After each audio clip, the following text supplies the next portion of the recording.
नमस्कार, मैं हिमांशु गुप्ता आपका स्वागत करता हूं मेरे चैनल लीगल राइट्स पे। आज हम बात करेंगे आईपीसी सेक्शन 378 मीन्स थेफ्ट मतलब चोरी। जी हाँ, आज हम चोरी की बात करेंगे। इसको कवर किया गया हुआ है 378, 379, 380, 381 एंड 382 और उसके बाद चालू हो जाता है हमारा एक्सटॉर्शन। ठीक है, जो हमारी वीडियोस में आप देख सकते हैं।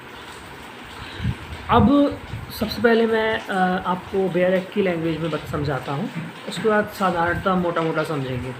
बेयर एक्ट में दिया गया हुआ है कि जो कोई किसी व्यक्ति के कब्जे में से उस व्यक्ति की सम्मति के बिना कोई जंगम संपत्ति बेईमानी से ले लेने का आशय रखते हुए वह संपत्ति ऐसे लेने के लिए हटाता है, वह चोरी करता है। देखिए, यहाँ पर बात करी गई है कि सबसे पहले वो संपत्ति क्या होनी चाहिए, जंगम संपत्ति होनी चाहिए। ठीक है, तो जंगम संपत्ति मतलब मूवेबल प्रॉपर्टी होनी चाहिए। दूसरी चीज़, उस व्यक्ति की सम्मति के बिना, मतलब उसने अपनी सम्मति नहीं दी है। और तीसरी चीज़ कि उसको वहाँ से हटा दिया जाता है। फॉर एग्ज़ाम्पल, ये पेन है, ये पेन मेरी सम्मति के बिना आप इस पेन को यहाँ से हटा देते हो तो वो क्या हो जाएगी, चोरी हो जाएगी। मेरे पास एक बॉक्स रखा हुआ है और आप बताते नहीं हो और वो मेरी सम्मति के बिना, मेरी जानकारी के बिना उसको ले जाते हो तो क्या हो गया, चोरी हो गया। ये मान के चलिए कि जैसे मान लीजिए मिस्टर ए हैं, मिस्टर ए को मिस्टर बी के घर में एक अंगूठी मिलती है और उस अंगूठी को वो वहाँ से ले जाते हैं तो वहाँ पर क्या होगा, उन्होंने क्या किया, उस अंगूठी की चोरी की। लेकिन वहीं पर यदि मिस्टर ए को वो अंगूठी कहीं पर रोड में मिलती है जो किसी के कब्ज़े पे नहीं है और कब्ज़े में ना होने की वजह से वो उस अंगूठी को ले जाते, भले ही यहाँ पर वो न्याय संगत नहीं है, यहाँ पर भले वो किसी और क्राइम के लिए हो सकते हैं, बट यहाँ पर वो चोरी नहीं कर रहे हैं। ठीक है, अगर देखा जाए तो हम ये बोल सकते हैं कि इंडियन लेवल में जो इंडिया के कानून में आईपीसी किसी के कब्जे से हटाई गई चीज़ों को चोरी कहा जाता है। ठीक है, और वहीं पर अगर हम ये देखें कि जो ब्रिटिश लॉ था, मतलब अमेरिकन लॉ है, उस अमेरिकन लॉ के हिसाब से किसी के स्वामित्व से हटाई गई वस्तु को चोरी बोला जाता है।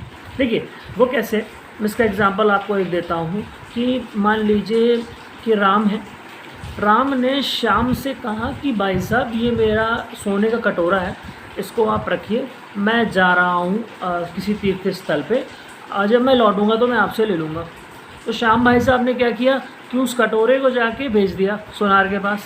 तो यहाँ पर श्याम भाई साहब ने चोरी नहीं की, भले ही वो किसी और क्राइम के लिए जिम्मेदार है, लेकिन उन्होंने यहाँ पर चोरी नहीं की। क्यों? क्योंकि वो जो कब्जा था उस कटोरे का, जो गोल्डन कटोरा था, उसका कब्जा किसके पास था, श्याम के पास था, ना कि राम के पास। और अगर अमेरिकन लॉ में देखा जाता तो अमेरिकन लॉ के हिसाब से जो स्वामित्व है, अगर वहाँ पे स्वामित्व की देखा जाता तो स्वामित्व कौन है, मिस्टर राम है। तो राम के हिसाब से, अमेरिकन लॉ के हिसाब से ये एक थेफ्ट है, बट इंडियन लॉ के हिसाब से ये थेफ्ट नहीं है।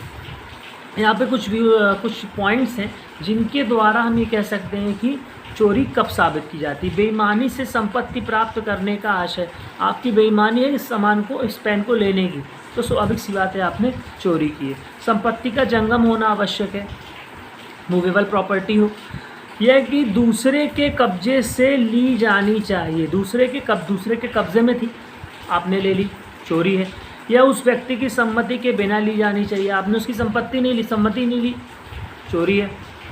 ले जाने के प्रयोजन को पूरा करने के लिए संपत्ति के कुछ सीमा तक हटाया जाना आवश्यक होता है। देखिए, यहाँ पर पेन रखा हुआ है, अब इस पेन को आपने हल्का सा भी हटाया ना चोरी की दृष्टि में आप आ गए। तो ये चीज़ समझ में आई सेक्शन 378 क्या कहता है। अगर ये 5 चीज़ें फॉलो होती हैं, 5 में से कोई एक चीज़ भी फॉलो होती है आपने चोरी की है साहब, ठीक है।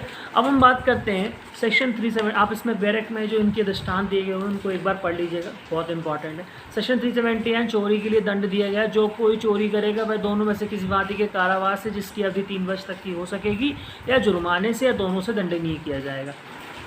3 वर्ष तक की हो सकेगी या जुर्माने से या अब आप पेन चोरोगे तो आप पेन चोरी करोगे तो इतना बड़ा तो आपने गुनाह किया नहीं है कि आप, हाँ ये बात अलग है अगर पेन गोल्डन है या बहुत कीमती है, डायमंड लगा हुआ है, तो बात अलग है कि उसके लिए आपको बड़ी सज़ा दी जाएगी, 3 वर्ष तक की दिया जा सकता है। लेकिन मान लीजिए नॉर्मल सा पेन इसकी कीमत 500 या 1000 रुपये है तो स्वाभाविक सी बात है आपको फ़ाइन लेके छोड़ दिया जाएगा, है ना।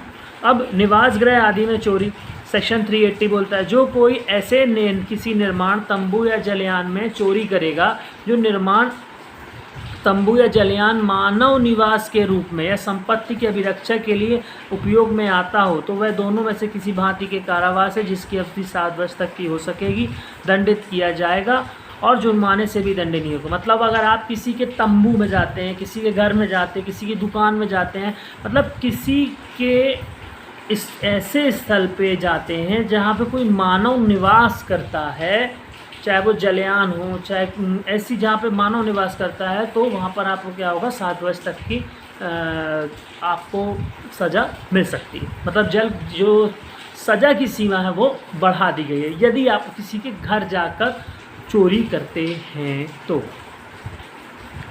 लिपिक या सेवक द्वारा स्वामी के कब्जे की संपत्ति की चोरी, जैसे मान लीजिए आप कहीं पर जॉब करते हैं और आप जॉब करते हुए आपने किसी की डायरी चोरी कर दी या कोई ऐसा सामान चोरी कर लिया जिससे आपको प्रॉफिट हो, प्रॉफिट ना भी हो। ये भी मैंने आपको बताना चाहता हूँ कि ज़रूरी नहीं जो चीज़ आप चोरी कर रहे हैं वो आपके लिए वैल्यूएबल हो, बिल्कुल ज़रूरी नहीं है। आप ये सोच के कर रहे हो कि आपके लिए वैल्यूएबल है, लेकिन ज़रूरी नहीं कि बाद में वो वैल्यूएबल हो, ठीक है। आपसे मिस्टेक भी हो सकती है, आप सोचें कि नहीं इस बक्से में बहुत सोना है, हम इसको घर ले जाते हैं चुरा के, लेकिन पता चला कि वो उसमें तो सोना था ही नहीं साहब, उसमें तो सिर्फ सामान्य कॉपी किताब नहीं थी।